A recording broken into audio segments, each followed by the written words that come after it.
Dana, so excited to see you. Hamse, Welcome back. Thank you. It is It so is- great to be here. It's so wonderful to see you. You Thank you too. for making time. Of course, of course. So much to talk about. I know, I feel lots like to we talk could do this like 5-6 hours. I know, I know. But we're gonna spare your time and just try to keep it a little short.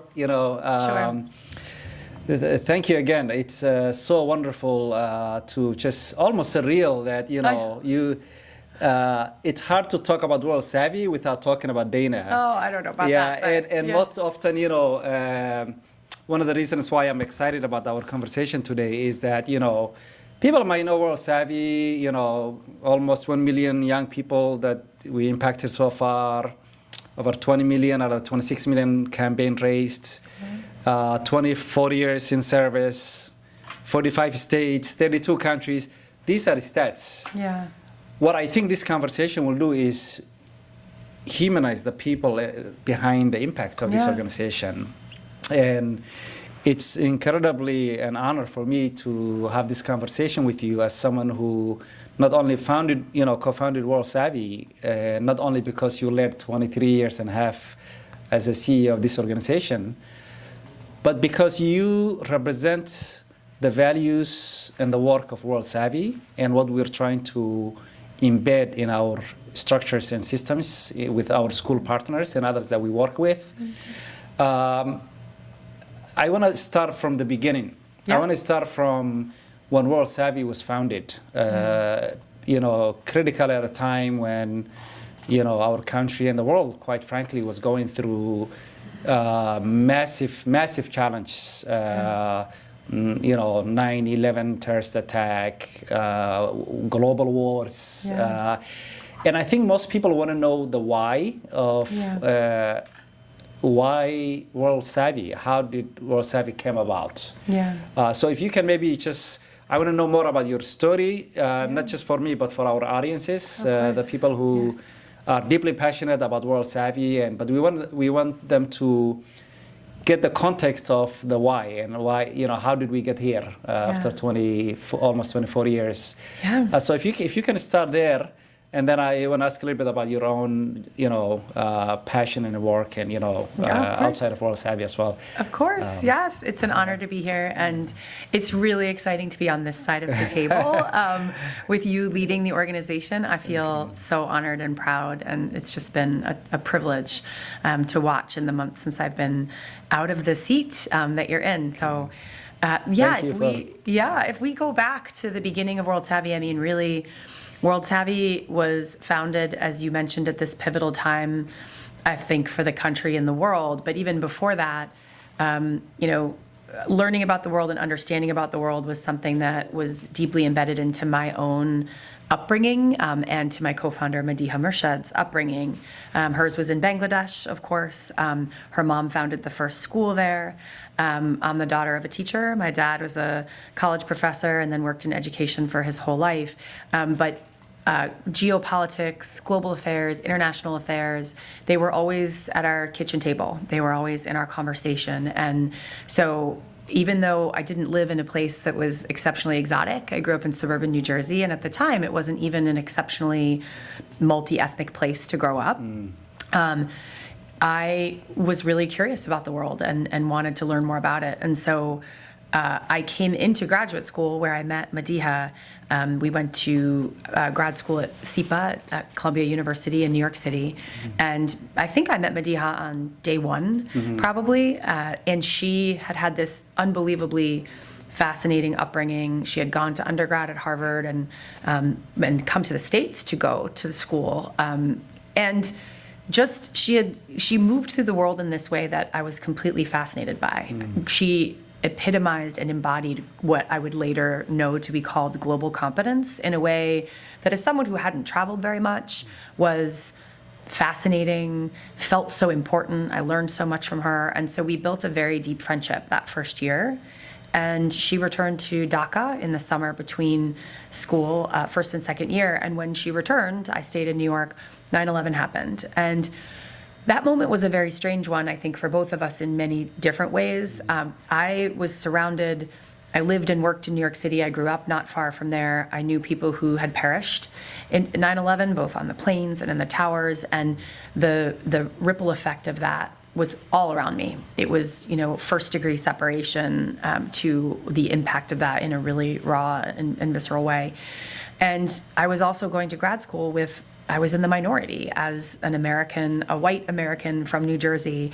I was surrounded by people who were literally coming from across the globe and who themselves had experienced unbelievable, rich stories of history, challenging conflict, everything that you can imagine. And so the juxtaposition of that was a strange one.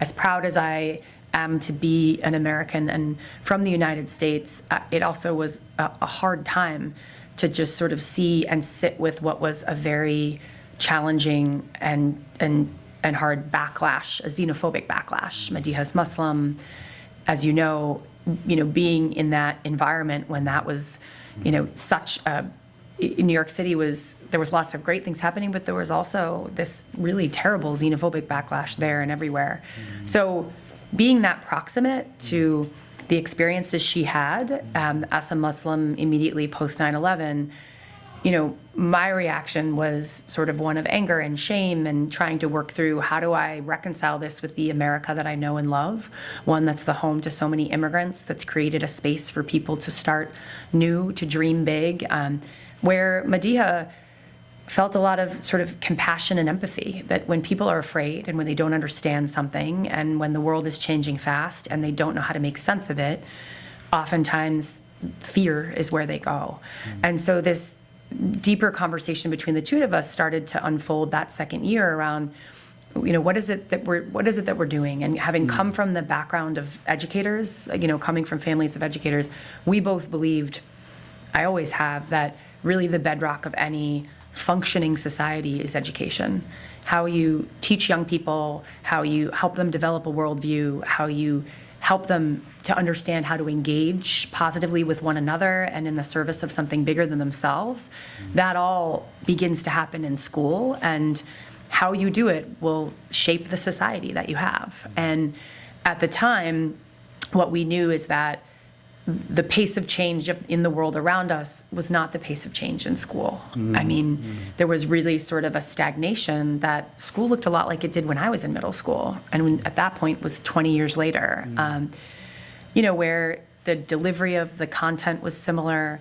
There wasn't a lot of competency-based, real capacity for young people to build critical thinking skills, to interact with both local and global events, issues, cultures, and frankly, to make sense of a world that was moving at a pace of change that was unprecedented. So that entire year really became a deep exploration for, if not this education system, then what? What does the world need? What will it need in 20 years and 30 years and 50 years when we can't even predict or understand what the change will really bring? And then at that point, we did know a few things that are still true, even more true now. The population was becoming much more diverse, and not just in New York City. All across the country, you could see. We were sitting here in Minnesota, and because this is part of your own story, right? The population of Minnesota in 1990 was a whole lot different than it is now, and the diversity. In fact, I didn't even know where Minnesota was 1995. Yeah, in fairness, neither did I. But it's true. You go to, and it's not just big cities. It's not the Twin Cities. It's tiny rural towns where immigrants have brought in this rich diversity that we know from research and science makes everything stronger. The economy, culture, everything. And so we knew that was happening. We knew that the world of work was changing. I mean, in the world that my parents grew up in, you trained for a job, you worked in that field, you stayed in that field for 40 years. That's not, I think the average number of jobs for, someone out of school in the first 10 years is something like 8 or 9 now, probably more. So we just knew that the kind of skills you were going to need in any field were going to shift rapidly. And then, of course, climate change and global poverty and global health and all these things, these challenges that are completely borderless in every sense of the word. What was it going to take to build a society of young people who could graduate and actually tackle those challenges with a new kind of creativity? and resilience and fortitude and collaboration. All of the really biggest, most impactful global change has never been, done by a single person, right? And so we sort of looked backward at our school experiences and how K-12 was set up and thought the dissonance between where the world is heading and what it needs and what school is profound. Dana, can I ask you at that moment, were you seeing, the school as the key unit of change, or were there thoughts about should we do this as an after-school program? Should we do this?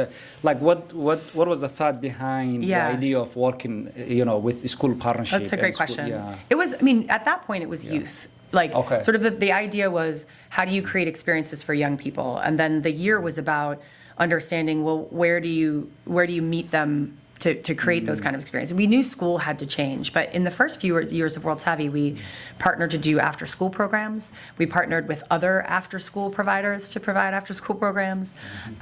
We did teacher training, professional development and learning. We were very lucky to move to the Bay Area that next year and link up with a few founding principals. It was a time when a lot of very large comprehensive schools were breaking up into small schools, and we sort of got invited onto a team that was reimagining a new high school around things like community mapping and service learning and all these kinds of things. So it was a few years into the work that we realized sort of school as the unit of change for the durability of a solution was important. Youth as a population to serve can be transient, right? Even teachers, they move around from school to school, they move from neighborhood. But it took a few years for us to really dig in and say, we want to fundamentally redefine and reimagine what is schooling, what should K-12 education be, and then create a model that even if we're never in every school across the country, we thought we want a model that can scale the power of knowing how to do that well, that could be replicated and shared with anyone across the country that wanted to rethink what that looked like.